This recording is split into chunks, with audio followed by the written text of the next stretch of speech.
Welcome everybody to GenX Journeys. I'm Paul Stressner, and along with me is my Gen X book club co-host Suzanne Mattaboni. Hello. Welcome, Suzanne. Um, and this is gonna be a great episode. Before we jump in, I just want to say in 2006 I got my first iPod, and then maybe like a few months later I discovered this thing on there called podcasts. But then I had no idea what that was, so I like clicked on it and I found out it was like radio shows, and Star Wars is one of my passions, so I just typed in Star Wars for the search engine, and it came up with Force Cast, which is now Rebel Force Radio, which I still listen to. It's like, oh, this is more stuff than just technology. And my biggest passion is the 80s. So there can't be anything about the 80s on here, but let me check. And then Stuck in the 80s popped up. So I checked that out, and I just loved it. And it was awesome. And it is actually still on today, and I'm still listening. And so I'm very excited because it's a little bit surreal. Finally seeing somebody that I've been listening to for like almost 20 years now. And Steve Spears is the creator and co-host of Stuck in the 80s. And this year is actually celebrating 20 years, and it's the longest running 80s podcast in the world. And he's also the author of a brand new book, Stuck in the 80s, 20 Years of Conversations with Pop Culture Icons Who Defined the Decade. And if that wasn't enough, he's also serves as a trivia MC for the annual Voyagers of the 80s cruise, which will be starting up next week. As if you listened to last week's episode, we had Claire and Caroline talking about their past shenanigans and their future shenanigans on the cruise. So I'd like to welcome Steve Spears. Welcome to Gen X Journeys. Wow. Thanks, Paul. I always love a good origin story. It's nice to find out how you discovered the podcast. Yeah, way back in the early days. And when I first started listening, Sean Daly was already our co-host, but yeah, then of course like I went back and listened to the past episodes, and I know you had started with Gina, and then Sean Daly came on, and yeah, it's been a wild ride. And yeah, and you've had some incredible guests on there, and yeah, this has been quite an adventure for you. Uh, when you first started, what did what did it feel like podcasting? Did you see a future in it? Like, did you think that podcasts were going to take off, or how did you get started with this? No, nobody I think could have foreseen where things were going to go. I was assigned to create a podcast at my job. I was working for the daily newspaper in Tampa Bay, the St. Petersburg Times, which was the largest paper in Florida at the time. And podcasts were just a thing that we'd heard about. And so my boss had said, someone here has to take on an assignment. I want you to create a podcast so we can find out how to do it. Guinea pig. So Best way to figure it out. some people everybody pitched an idea. I pitched two ideas. I pitched high school football refereeing, because I was a high school football referee at the time. And she's like, I'm not feeling that one. And I was like, what about, the music and movies of the 80s? And she's like, there's the correct answer. So the plan was to maybe do 5 or 10 shows just so we could figure out how to do it, how to edit, how to record audio, how to edit it. And but we just kept going. We started getting emails from across the country, and created a blog to go with it and a Facebook page to go with it. And people were responding, and we were getting messages from around the world. And it just sort of started to blow our mind. And so the command from up above was keep going, see where it takes you. So that was 20 years ago. It's hard to believe. Yeah, time flies. So you recorded it like right? Was there a studio? How would that It's look funny. like? Yeah. I just came across some photos of the early days. When I was trying to find photos for the book, I was asking friends, do you have any photos from those early days? And there's a photo of me and Gina sitting at like a cafeteria table with little handheld mics in our hands. No headphones, just no, we might have a page of notes in front of us. And that was us for the first 10 or 20 episodes. We didn't know what we were doing. We had an intern, at the time, a fellow named Brendan Watson, who had done a podcast before at his university. And so he kind of knew how to do it. And so he was our producer for those first shows. And so we would just sit there and we would have a topic and we would talk and he would tape it. And he was like, I'll take it from here. And that's how they got done. It was the wild, wild west. It was the frontier. Yeah. That had some advantages. Like I said, like I just yours was like the only one that had popped up, and yeah, it happened to be really good. So yeah, We benefited from the fact that we were the probably the first 80s podcast. I mean, there weren't a whole lot to begin with, so I can't imagine anybody predates us. Yeah. But the fact that we were so niche, everybody else was doing like really general podcasting, and we didn't have an interest in doing so. Being general, we just wanted to talk about our favorite stories from the 80s and just shoot the breeze for 20 or 30 minutes once a week. And that's how it started. We didn't plan, we didn't have any grand plan for things to go beyond 4 months. I remember at one point my boss came to me and said, congratulations, when we hit 25 episodes. We thought that's just, oh my gosh, we're Hall of Fame legends. We've done 25 podcasts. And she's like, congratulations, 25 podcasts. I'm like, oh, thanks. I said, but if I'm still doing this in 3 years, please come and kill me. So I don't know. I don't know why I Mopey Steve has to be Mopey, I guess. But no, it's just every year that we keep doing it, it's just 5 years, 10 years, 15 years. I thought 15 years would be pretty ambitious, but to hit 20 is just, mind-boggling. Yeah, if you think about it, yeah, like 20 years goes 2006, but 20 years before that, we were in the 80s. So yeah. Well, I mean, I think in terms of, I was in my 30s when I started this. I was in my I wouldn't get to be in my 30s again. Yeah. Right.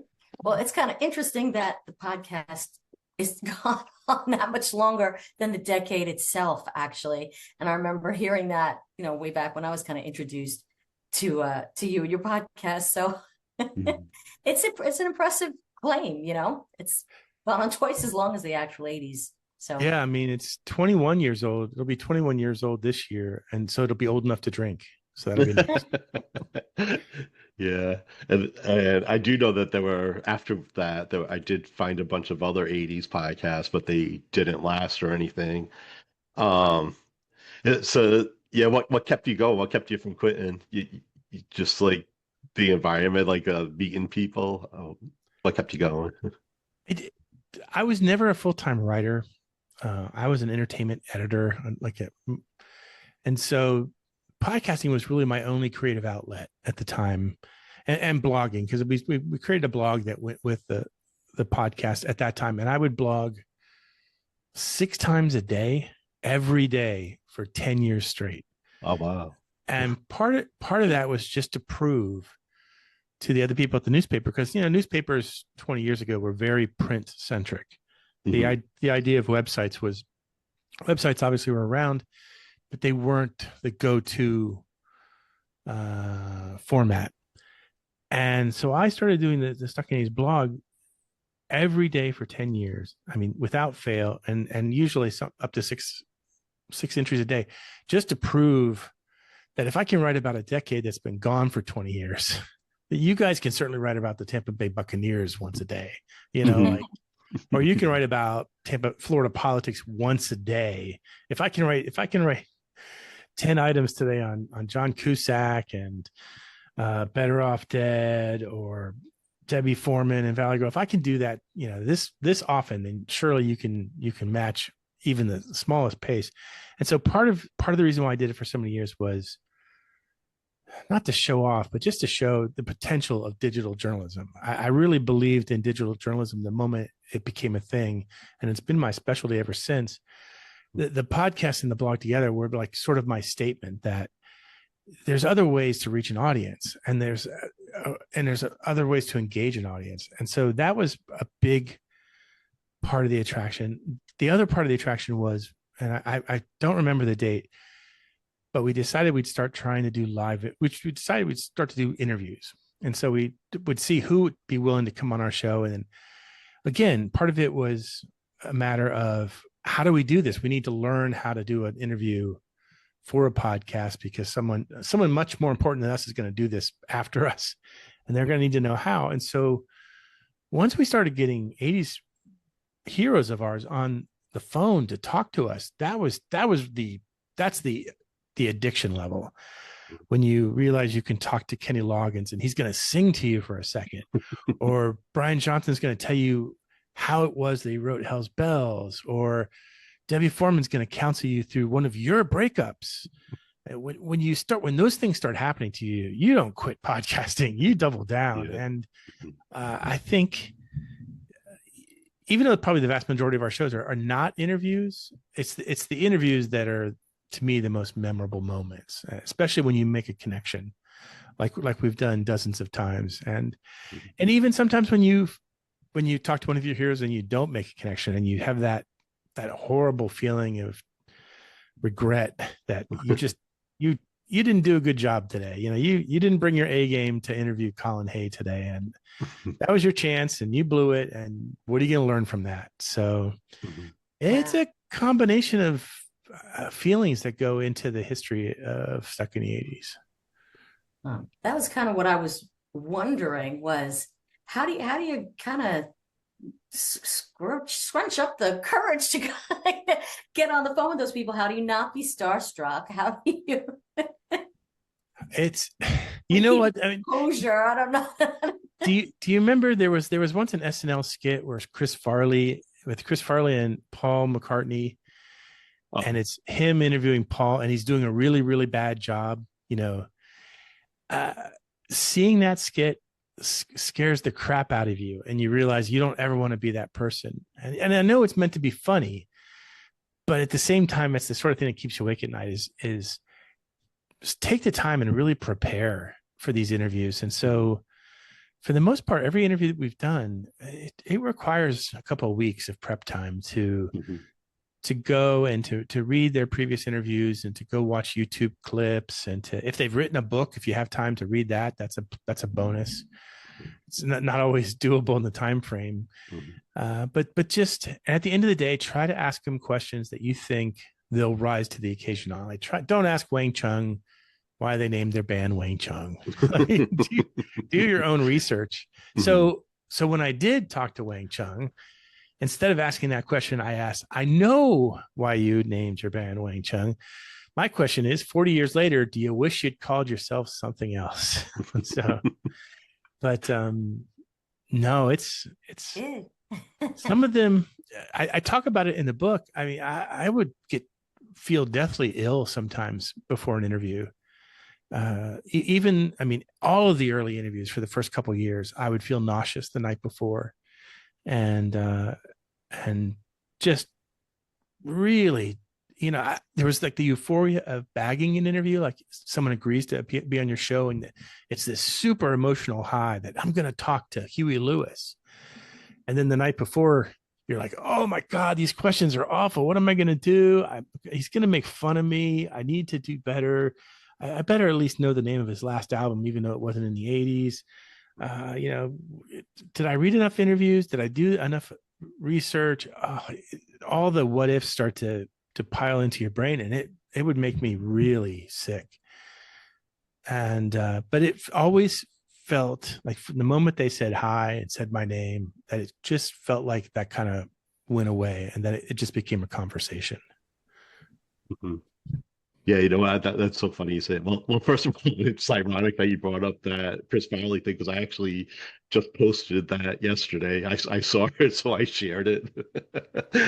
That Paul McCartney thing. But yeah, I feel the same way. I've had some celebrities that I've interviewed, and I felt the same way. I'd be so nervous leading into it, but then as soon as you start talking, it's just like having a conversation, normal conversation. I don't know. What's funny though, just the moment that you start to feel at ease, and you're like, I've got this down, I know what I'm doing. Then someone rolls around and throws you a curveball right at the top of an interview, and then you just feel all nauseous again. And it's just, oh, Cyndi Lauper, we said something to her that we just knew we started off wrong, and it just, there's maybe 6 or 7 people that happened to, where we felt pretty good going in, and then we started off with the wrong question, and it just never recovered, and totally on us. I mean, totally on us. And it just, when I went back and reread the transcripts 20 years later for some of these interviews, because listening to my own voice is a non-starter. I'm not going to do that. I'm not going to listen to it. I'm going to read the transcript. And I just sat there with my head in my hands going, oh, why did we ask that stupid question? What were we thinking? Why did we think that was clever? Yeah, I think she wanted to promote something specific that wasn't 80s related, if I remember right. But yeah. She was promoting a blues album. Oh, okay. And that's usually the worst case scenario when you're talking to somebody and they're promoting something that has nothing to really do with their brand. And so when Molly Ringwald was on the show, she was in a touring Broadway production of Sweet Charity. And so she wanted to talk about Sweet Charity and Broadway and all that sort of stuff. And here I am, like, I have to ask you about John Hughes. And you could just feel her just going, and this is the days before Zoom, so I can't see her. This was just a phone call. Oh, okay. But you could just feel her tense up and go, oh God, again. But when you go on an 80s podcast, then you got to make a little bit of a compromise as far as emotion, Yeah, well, that's a little on them too. But I mean, but not always, because in the early days of the podcast, it was hard for us to explain to people what it was, because very few people understood what a podcast was. They understood that we worked for the newspaper. So they understood that they were talking to a couple of guys who worked at the newspaper. And we would say, hey, we're recording this for a podcast, but we're also going to use it for a news story. And they're like, oh, okay, I guess I understand what you're saying. So a lot of times I wouldn't tell people the name of the podcast. I'd say, these days I say it's an 80s podcast. I don't always say, hey, it's the Stuck in the 80s podcast, because they take that a little too literally and they think that I'm applying it to them. I'm like, no. I'm not saying you're stuck in the 80s. I'm saying I'm stuck in the 80s. Do you still get nervous, or are you more used to it when you have celebrities? Depends on who it is. Sometimes I get a good feel after seeing YouTube videos of people, and I'll look, and they've done a lot of podcast interviews. Okay, so they know what a podcast is. They seem like a happy-go-lucky kind of person. Then if I see that, then I relax a little bit more. But it's still that real strong euphoria when you book someone, and then that real feeling of, oh, please don't screw up the day of it. And the bigger the name, obviously, the more chance that you're, the higher you aim, the farther you fall. But for the most part, I've been really, really lucky. And like I said, the interviews that didn't go well, they at least became good stories. Mm-hmm. And so there's a whole chapter in the book about misfires, where we said something stupid, we asked a dumb question, or the interview was at 9 a.m, and you never want to interview a rock star at 9 a.m. And but we didn't ask it. It's when this is the time you arranged, and you don't want to be the first interview of the day. You want to be the last interview of the day sometimes. But no, I mean, even a bad interview makes for a great story. So I have no. These days, I kind of take it all in stride and just sort of say, well, there's one more story for me to add to the bad chapter of Steve's screw-ups. You can't have, chemistry with everybody. I mean, if any one of us were put into a room with like 100 people, there's no way you're going to have hit it off with all 100 people. There's going to be, a certain amount that maybe aren't, right off the bat. Yeah, I mean, the great one thing I noticed too, the UK artists are by far the easiest to interview. They are much more. They have a lot more gratitude for their career and a much more humble attitude, and are very much more giving with their time and their stories. I would just say in general, than their U.S. counterparts. That's not to say I haven't had a million great interviews with U.S. ones, but the ones where I feel like there were the biggest misfires were, with the U.S. ones, and they didn't all make the book. Obviously, there's only about there's only about 65 or 70 interviews in the book, but I had to make choices towards the end. So Tommy Lee of Motley Crue is not in there, and Russell from Air Supply, that interview's not there, and Mike Score from Flock of Seagulls didn't make it. Not that they weren't great stories, but sometimes when I went back and I read the interview, and I'm like, what do I take from this? What did I learn from this? And that didn't seem to stand the test of time as well. But what made you decide to write the book to begin with? 20 years just seemed like a good time to take stock of what we had done. I get this feeling, and I think I've articulated this a couple of times on the podcast, that when I tell these stories, I feel like I'm downloading them into an MP3 and then uploading them into the podcast universe. And then I think somewhere in that process, I feel like I erase it from my head at the same time. Like, I've told my Duran Duran story. It doesn't have to occupy any megabytes in my brain anymore. Mm-hmm. And so part of it was an attempt to get some of these stories finally, out there on paper, where they'll live forever in a way. And that was no smart part of it. The other part was after 20 years of doing the podcast, I started seeing some through lines in the project. One of which was the sense of community that the podcast has created. All my best friends these days are people from the podcast universe, either people I met as a co-host, like my co-host Brad, or the people I've met on the 80s cruise. And the only reason I've been on the 80s cruise, the main reason is they bring me on board because of the podcast and because I host the trivia. But those are my people now, and we speak a shared language, and our history is formed through the same songs and the same singers, and we quote the same movies. We have the same sensibilities, and once that started becoming really clear to me, which I think was maybe about 5 years ago, I kind of felt like there would come a time when it would be time to put this onto page and paper. Yeah, and you had quite a few to choose from. So how is it formatted? Do you have like different sections, like different types of interviews, different types of celebrities? The book is they're sort of grouped by interviews. Every chapter has 3 or 4 interviews, and every interview starts off with the person's name in all caps. So if you're just kind of perusing the book and you're just looking for a specific name, it'll pop out at you. But Terry Nunn, Taylor Dane, Colin Hay.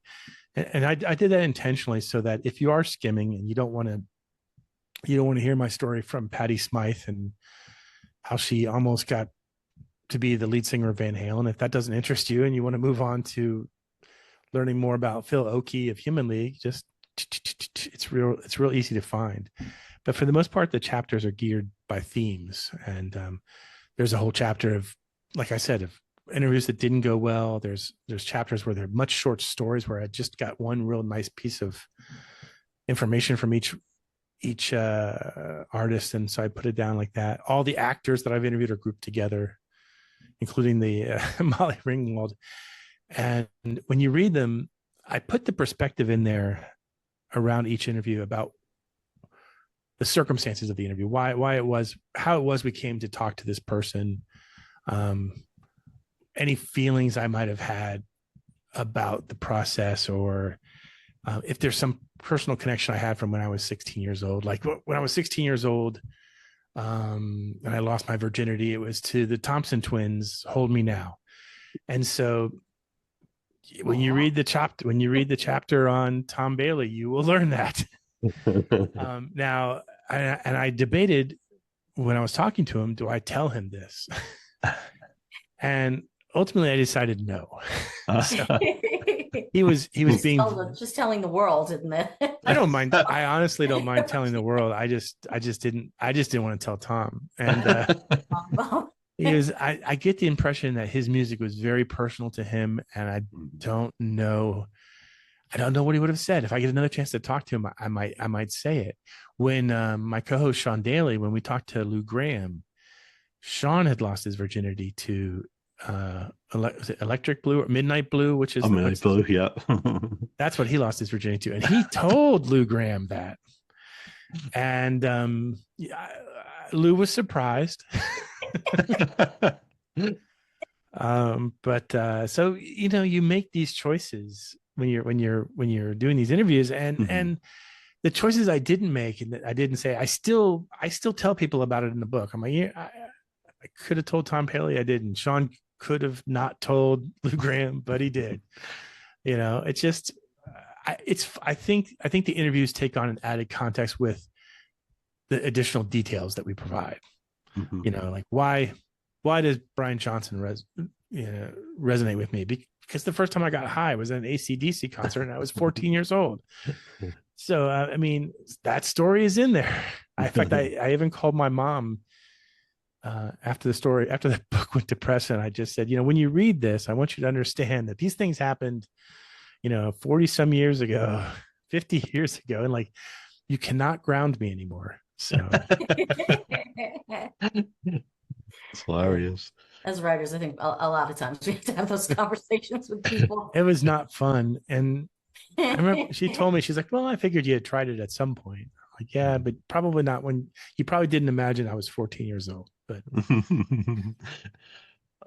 did writing the book change your view like on the work you've done? Like have you gone back and said, oh, I did a way better job than I thought, or it's or anything cringy, or the cringy moments are still cringy. Yeah. There's an interview with the singer from They Might Be Giants where we ask him some cringy questions, and you could tell he's really annoyed with us.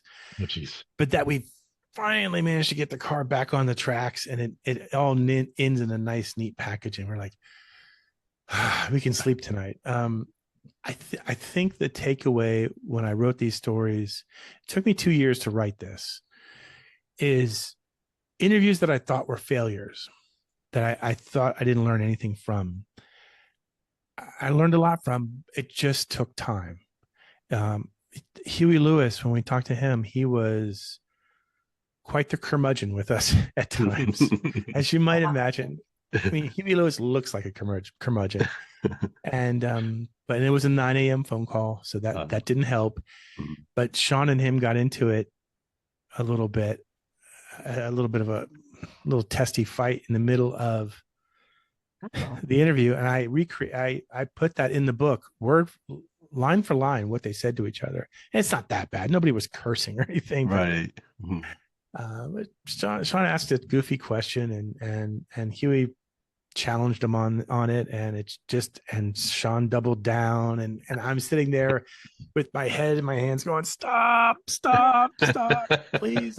He's gonna hang up on us. And I guess we're piecing things together because we just did a podcast on Huey Lewis and got to hear someone else's story about meeting him at a con, scaring him. And so he didn't seem to be in that great a mood then either. Yeah, that's fine. I mean, I don't know what the world wants from Huey Lewis, except for to sing really well, and we wish his hearing would recover now. But at the time, he was, this was decades after Back to the Future, and he was still making new music. But I mean, we wanted to talk about the old music, and it was clear as I go back and I read the interview, it's clear that he was kind of ready to move on and start talking about other things. And I think I learned a lot about how to interview somebody that day. And I learned a lot of it that day. And then I learned a lot about it in the last 2 years when I read it again. And I understand that Huey was being Huey. He was being true to his brand. He was very proud of what he had done, but he was also very, very proud of what he was still doing. And He was acting like any of us would act if challenged on that, even if it was in jest. So yeah, I learned a lot about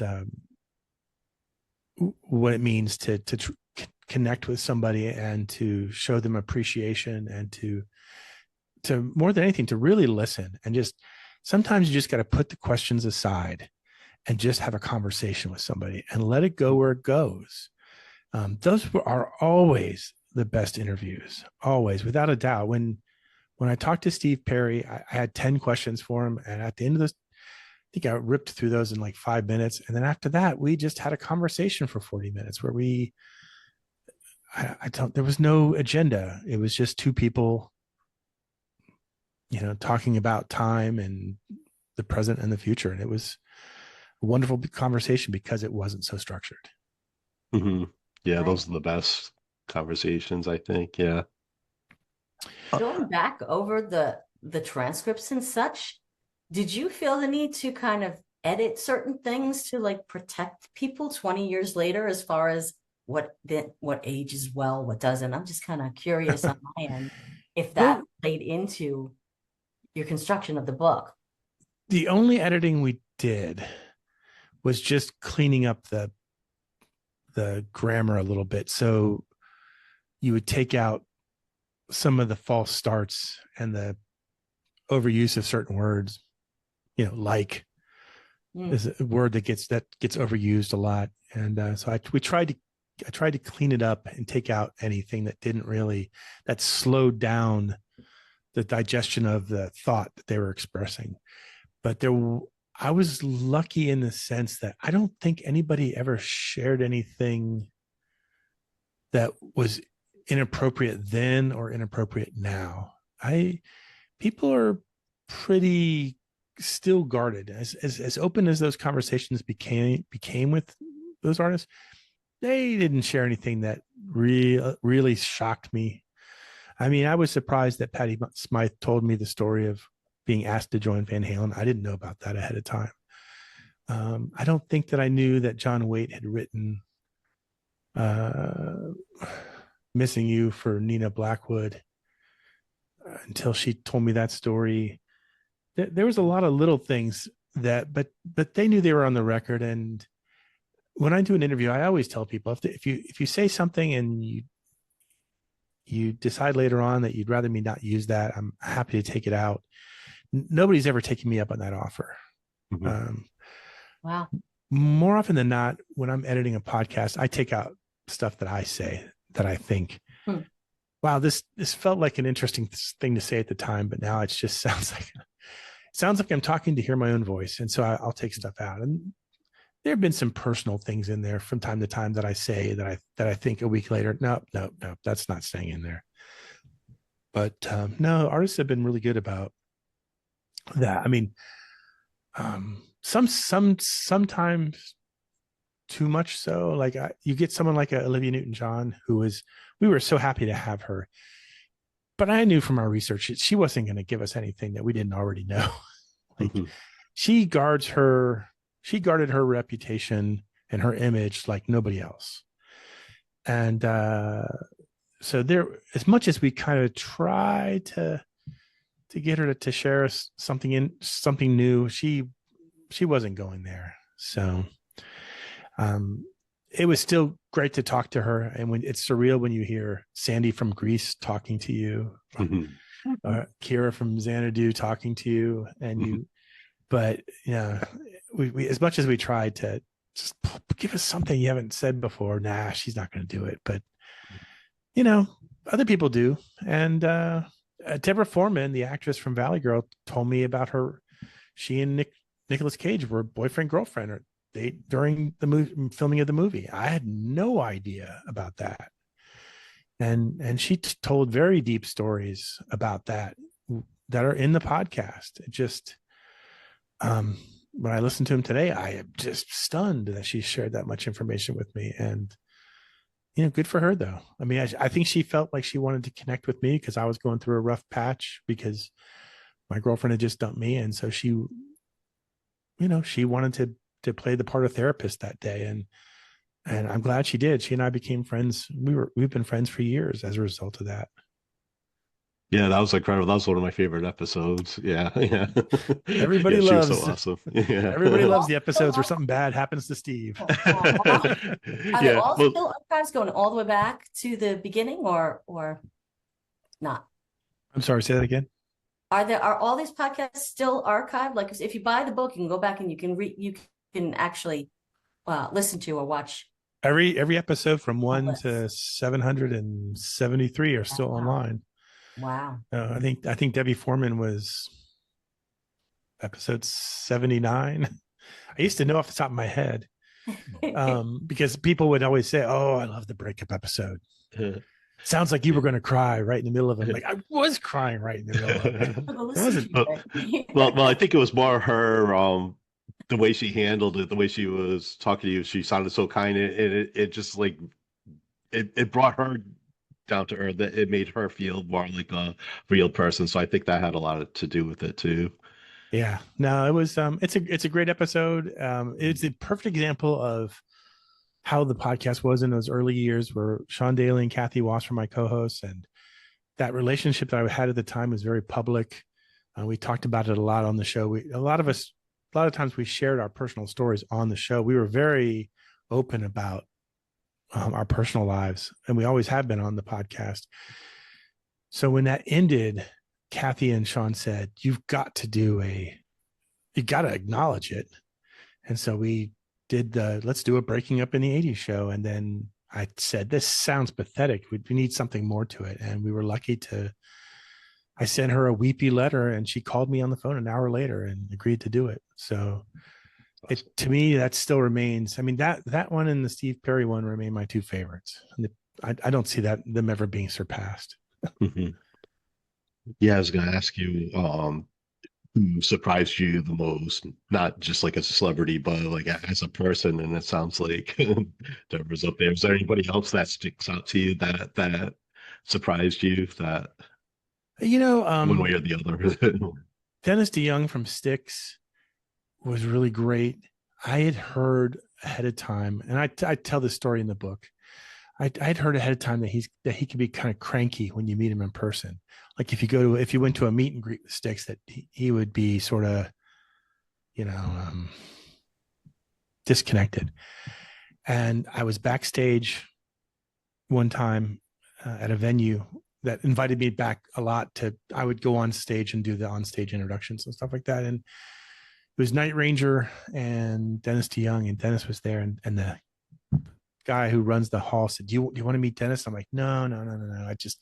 He's always been a hero of mine. And if he's a jerk, I really don't, I just don't I don't want to crush my image of him.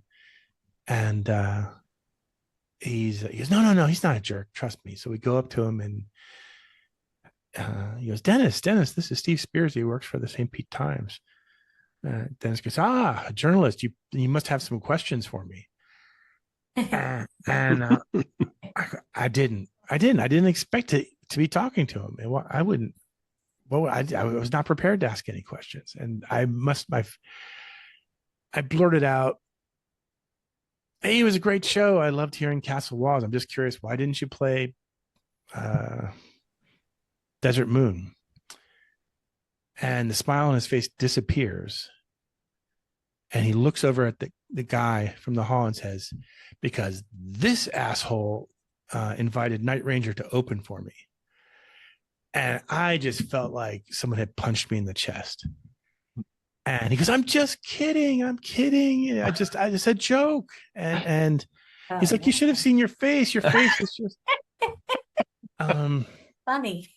So it was a year or so later that I actually really did a proper interview with Dennis, and I told him that story. He didn't remember it. And I told him that story. And he said, I said that to you? He goes, I am so sorry. I did not mean. I go, no. It's a great story. I love telling it to people. He's like, I can't apologize enough.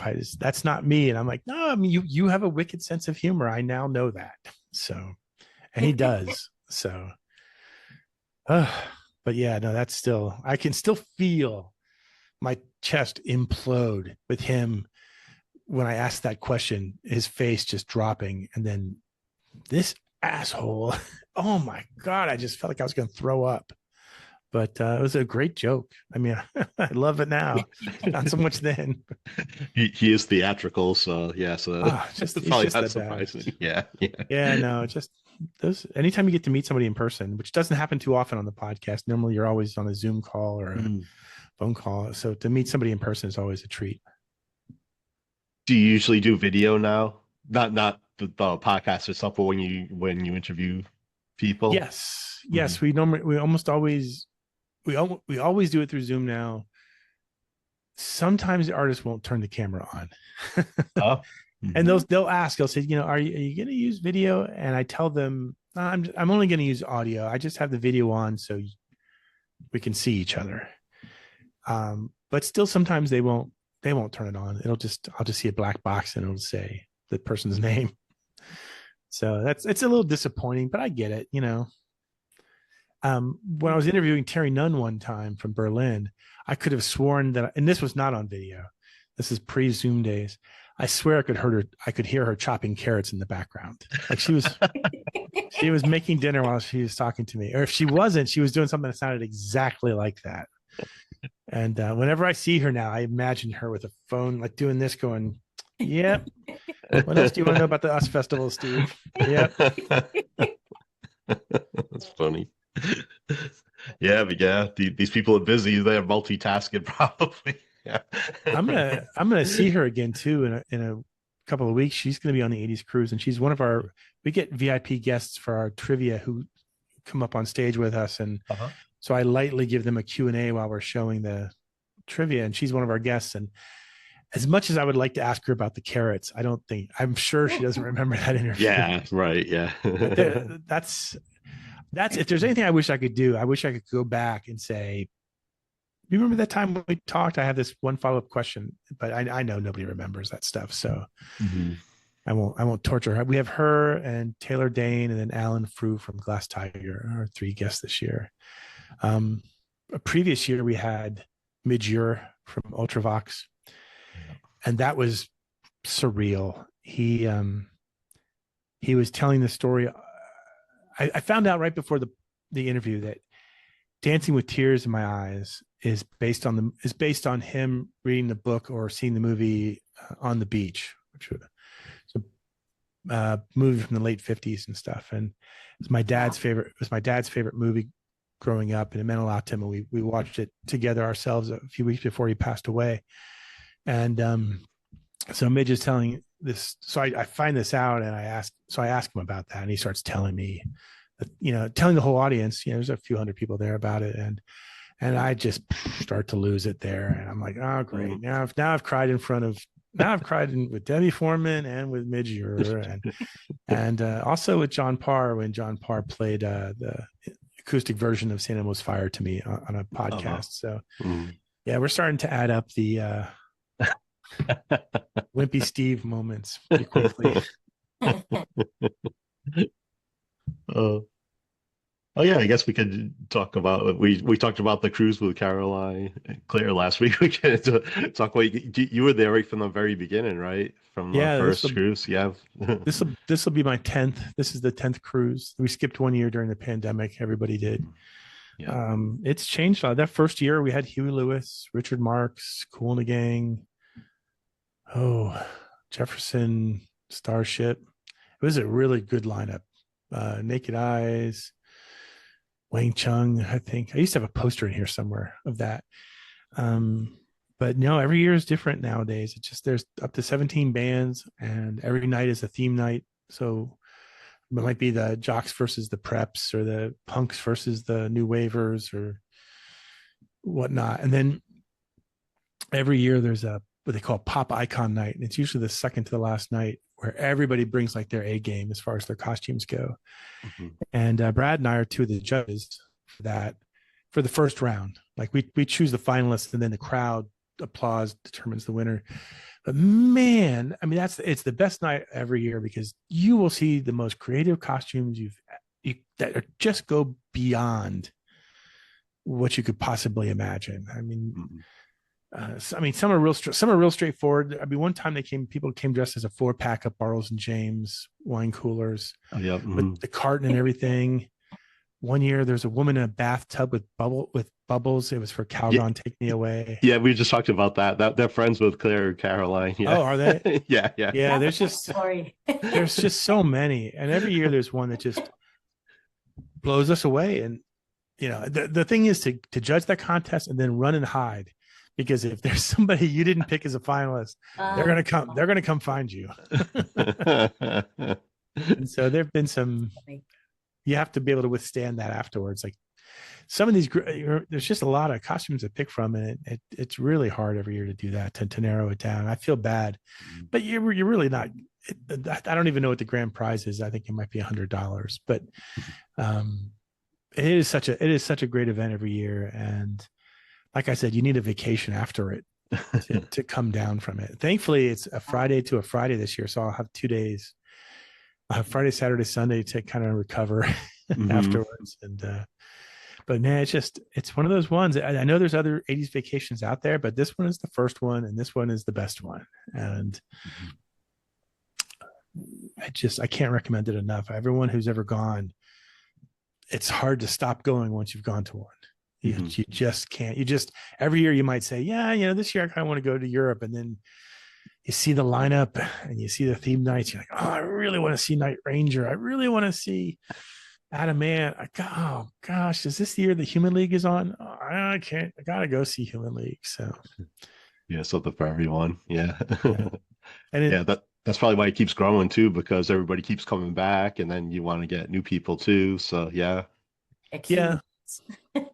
They do a great job of mixing. There's rock, new wave, R&B, some hip hop every year. No country, but I mean they have their own crews. Okay. But everything else is there, and it's and then all the music that any place you are, whether it's in the spa or the fitness center or the dining room, the overhead music is always 80s music. They get these incredible tribute bands to come on every year. There's like 3 or 4 of those, and they'll be performing by the pool or doing late night shows. It's just you never get tired. But of the live music, I think they say that there's 60 concerts during the week or something like that. It's something ridiculous. Wow. You can't see it all. You got to make wise choices. Yeah, it could be strategic. So do you do the trivia every year, or was it just a certain number of years that you've done it? Every year. It was a surprise the first year. Somehow they forgot to tell us until the last minute. And so Brad and I think it was like literally a week beforehand, and the guy who was in charge at the time, who's not there anymore, and he may have told it and it just didn't thought, but I don't remember him saying it, but he said, "You got all your trivia questions right?" I'm like, "Ooh, what are you talking about?" So we had to write them in a real quick hurry. Nowadays, it takes me about 3 or 4 months to write them all. I start 3 or 4 or 5 months ahead of time, and during the course of the year, I'll send myself ideas, little emails. Oh, let's do something this year where we just focus on sax solos. And so we'll just play you a sax solo from a song, and you've got to name the song, and we'll call the question, I want your sax. And, okay, good. So now pick 5 of them. And so, every year we do it. It's a couple of years ago, we had Sebastian Bach as our guest, and we had been warned ahead of time. Hey, don't mess around. Don't be cutesy with Sebastian. He doesn't really like that. And so we thought, okay, no teasing, no nothing like that. And he came out there, and it was like watching a stand-up comedy routine. He had everybody in stitches for an hour. He was singing the final countdown. He sang the theme song to WKRP in Cincinnati. It went on and on. I don't even remember. I don't even know if we got through all the questions we had for trivia that day, because it was just like Sebastian Bach, the stand-up comedian. And it was rolling with it.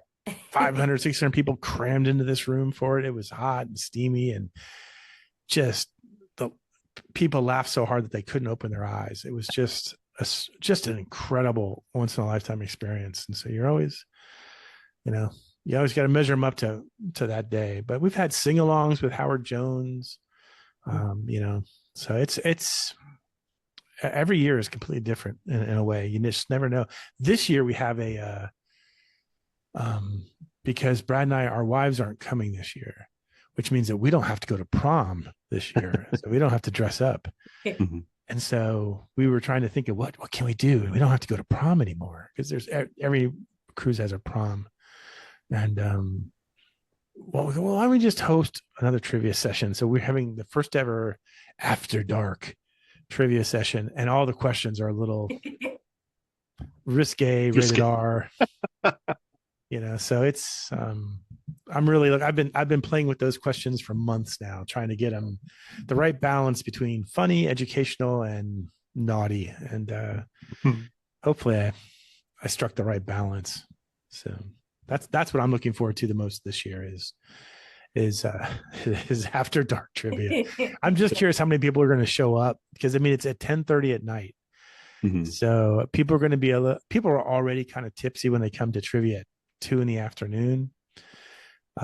If we do trivia at 5, people are well on their way to having an amazing evening that they won't remember. At 10:30 at night, He's gonna be fun. we're gonna need bouncers. Yeah, no kidding. So, oh yeah, that's gonna be a blast. Yeah, I can't wait to hear about that. I think Claire and Caroline would probably show up to that because, yeah, I don't think they'll have prom dates at that. So yeah, so they might go. So. There's one good question I just came up with earlier today where it took me a while to find the photos, but you have to identify these movies by the naked man butts that I show you. So there's 3 movies where all you see is, guy naked from behind, and you have to figure out what are these 3 movies. So, and trying to find that's going to probably screw up my Google search history forever. Yeah. I was going to ask whose computer you did those. No, I used mine, and I even look when you see where some of the images come in from. I'm like, ooh, that's not a good site to be pulling images off of. but no, I don't want to give it away, which the 3 movies are. But I will say that Rob Lowe is one of them, and Patrick Swayze is one of them, and but I don't know that there's more than one choice. There might be Patrick Swayze you might have a couple choices, but I don't even know that you'll know that it's him because it's a real tight focused shot on his. I gotta admit, I was a little uncomfortable. But no, that's gonna be fun. I've been wanting to do that forever because normally it's usually more PG-13, but we used to get not threats, but some people still get a little angry that the questions are a little too hard, and I always feel bad about that. We want you to get at least 3/4 of them right. There's like a finely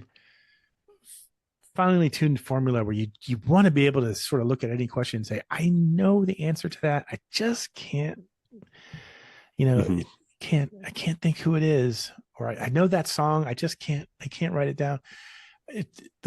I want to try to avoid the questions where people are like, I have no idea what he's talking about. I don't even know if that's an 80s movie. Right. So every year they get a little easier. Just because I people are having fun, and you have more fun when you get the questions right. So sometimes they're multiple choice, sometimes they're true or false. Or you are on a ship, true or false. Bingo. Yeah, like a lot of us, our memories are starting to go anyway. So some of it might sound familiar. You can't quite place it. Yeah, been better at trivia 5 years ago than now, and better now than I will be 5 years from now. So, yeah.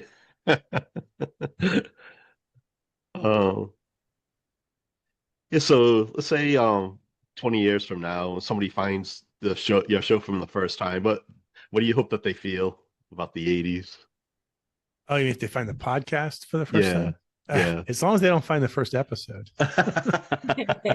if I could do anything, I would take those first 40 or 50 episodes and jettison them into outer space so that nobody could hear them ever again. They don't stand up, obviously, the test of time. I hope that they would feel the shared memory. I mean, I think that some of the memories of the 80s are just going to last, you know, beyond our time. Mhm. And I'd like to think that we hit on those in the podcast. I like to think that we honor a lot of the music that is timeless. We explained well why it's part of our shared memory, why it created a community. You know, why we are nostalgic for this particular decade. I think that's maybe the hardest thing for people to explain about 80s nostalgia who didn't live through it is why we're so stuck in the 80s, why it's still is important to us this many years later. I mean, in perspective, think of it this way. In the 80s, if we were talking to people who had a podcast about the 1940s, would we possibly understand what it was that they found so special about that decade? I don't know. I like to think if you listen to this podcast 100 years from now, you'll understand why we thought the decade was so special, and you'll feel the connection, and you'll want to get to know the people who are sharing these stories. I think we've interviewed a really wide variety of people over the years. Suzanne being one of them, and to be honest, one of the podcast categories that people like the most is when we interview authors. Whenever we have an author on the show, I get a lot more feedback from people because, you know, everyone's heard everything that Madonna and Bono has to say about life, but talking to the authors and finding out what inspired them about the 80s to write their books is still very, very interesting to people, and people love discovering new books about the 80s. So I just did a couple author interviews in the last month or two, and there's some scheduled for the next month or two. So as many times as I talk to a Howard Jones or a Tom Bailey or a Thomas Dolby, I love talking to a Suzanne Mattaboni, you know, or a Becky Kliss, because I feel it's, you know, we're breaking bread over common ground, and it's always wonderful to hear, you know, how our memories intersect. It's beautiful. That's perfect. Yeah, I have noticed how you get a lot more authors on too. So yeah, that I love that. Especially, you know, it's people our age that are writing about that time and everything. So yeah. It's true, but I think we do have a common thread of feeling like that it was kind of lightning in a bottle in the 80s. It was something that is really hard to explain to people and reproduce. And in writing about it, that's what you're trying to capture. And, you know, to get to live in that world for that point where you're writing about it is, even that is special, I think. Right. Writing resets the medium. You know, we live in a world now that's not print centric. Writing is the great equalizer. With Suzanne's book, when I read that, I remember thinking, you know, who am I in this book? What would I have done in this situation? You know, how do I feel about this moment?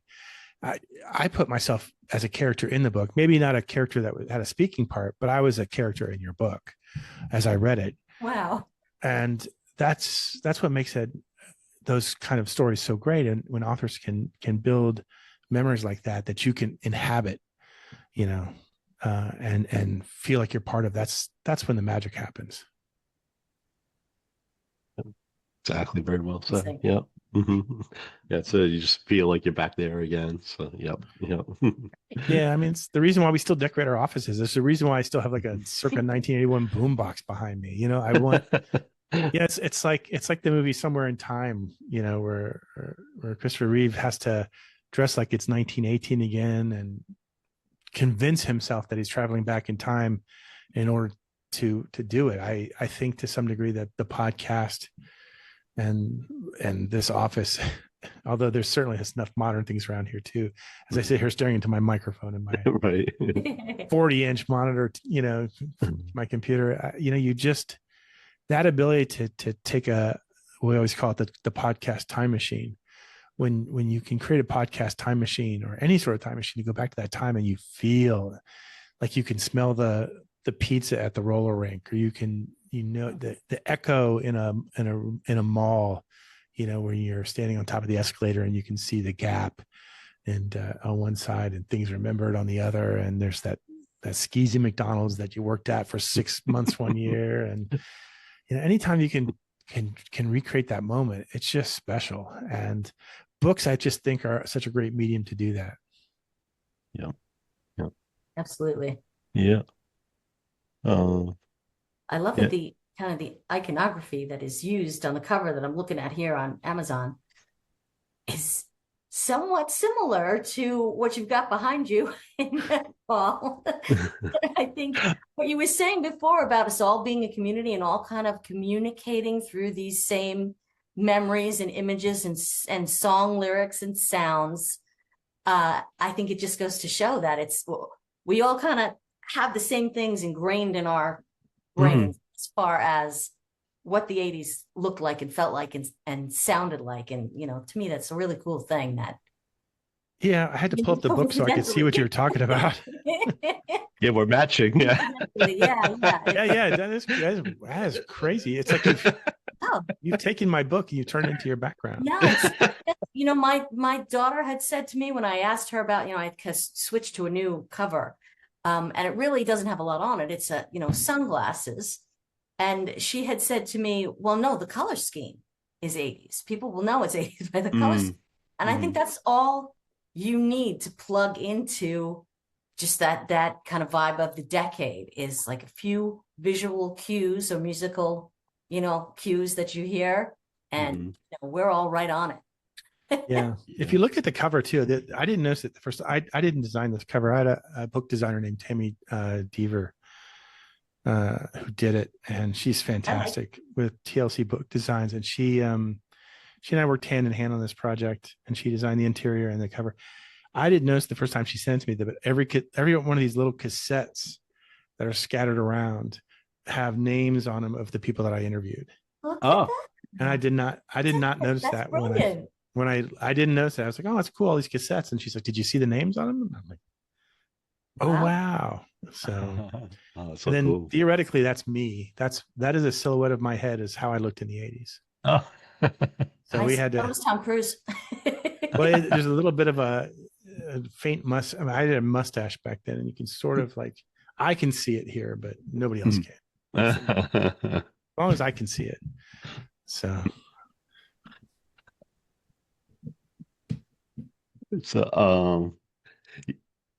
You want to tell people where they can find your book? Yeah, if you go to it's right now it's available. The pre-sale is available on Amazon for the ebook version. That's crazy way that Amazon works. You can have a pre-sale for the ebook, not for the paperback book. So the paperback book goes on sale March 11th on Amazon. There's a page on our official website. If you just go to Amazon, search for Stuck in the 80s, you'll find it. There's if you go to the sit80s.com, which is our official website for Stuck in the 80s, there's a page called, podcast book, and you'll see more links there. So it'll be on Amazon at first, and then it'll be on Barnes and Noble and Target, Walmart, all those other online retailers, and then hopefully in a number of regular independent booksellers, depending on where you live. So really hoping that, some of them pick it up and give it a try, because I think it's just a nice little way of remembering a really special time, and it celebrates the community behind it. And I don't think I myself knew how it was going to end until I was writing the very end of it. And it got a little weepy for me. But when you're trying to put a bow on something that you've been doing for 20 years, it can get a little emotional when you sort of realize that, things just don't happen on a timetable that you can dream up in your head. Things happen on their own pace. And this book happened at its own pace. But I'm glad it's ready for the cruise. I'm glad it's ready to come out, and I hope people enjoy it. Yep. I already pre-ordered mine. Excellent. It debuted at #1 on new releases for music history. Oh, so that was kind of interesting, I thought. But no, it's excellent. some people keep asking if there's going to be an audio version. There's no way I can read this book without crying. So that's not going to happen. And it's based on 733 podcast episodes. So, I mean, they're all there. If you want to hear the full unabridged version, they're there. Maybe not with all the context, but we'll see if it becomes popular enough, maybe we can find a way to do an audio version. Yeah. Have Daly do it. Have him voice his. I need special microphones when Sean Daly records, because he's going to do all the celebrity voices, and they're already recorded because they're actually podcasts. So it's kind of it would be. Imagine trying to piece that together. Yeah, it would be a.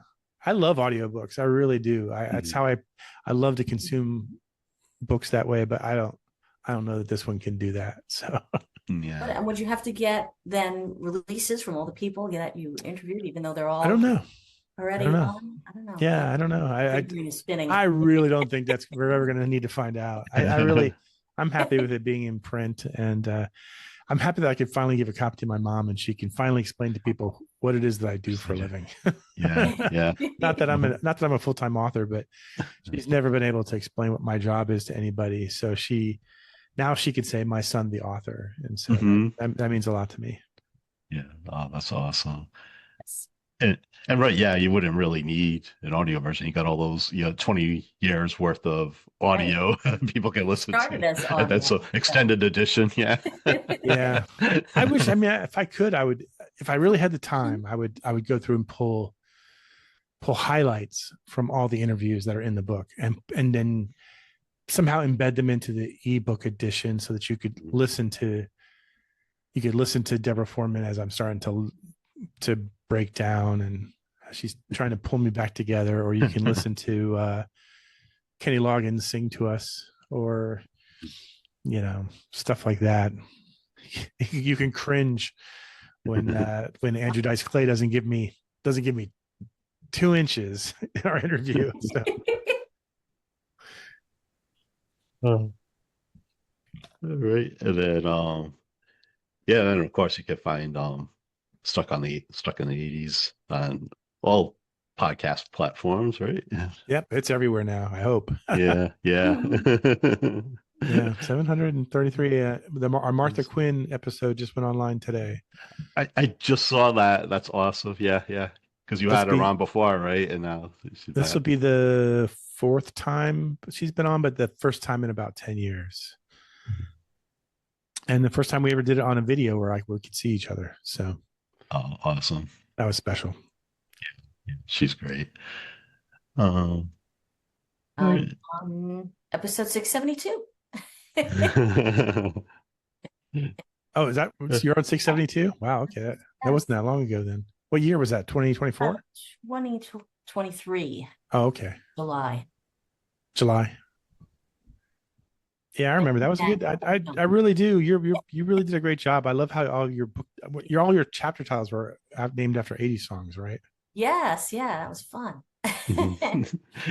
Yeah, I actually created a Spotify playlist with all her songs. Yeah. Oh, really? You guys send me a link. It'd be a good playlist. Yeah.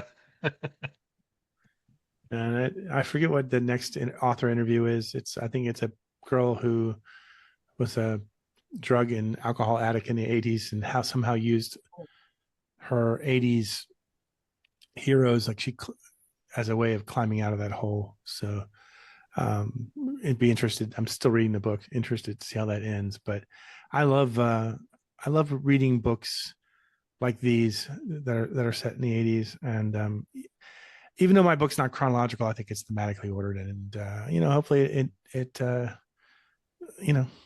I hope people get an appreciation for the passion that we put into it.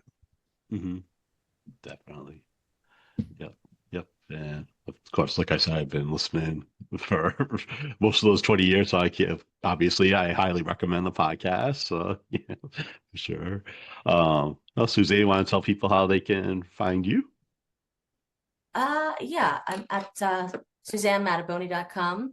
And the novel that I wrote that took place in the 80s, which deals with some subjects of that day is once in a lifetime. So you can look for once in a lifetime novel.com for some specifics on that. And, you know, you can find me pretty easily on Facebook and Twitter, maybe TikTok now and then, or Instagram if I'm feeling more visual. But in any case, yeah, pretty easy to find me. All right. Thank you so much, Steve, for doing this. It's been so nice meeting you after Thank all you. these years. And yeah, have a blast on the cruise. Can't wait to hear about that. It'll be fun. There'll be some tales to tell. Yeah, for sure. Yeah, well, thank The next everybody. podcast. Hmm. And thank you everybody for watching and listening. And then we'll see you soon. All right, thank you everybody.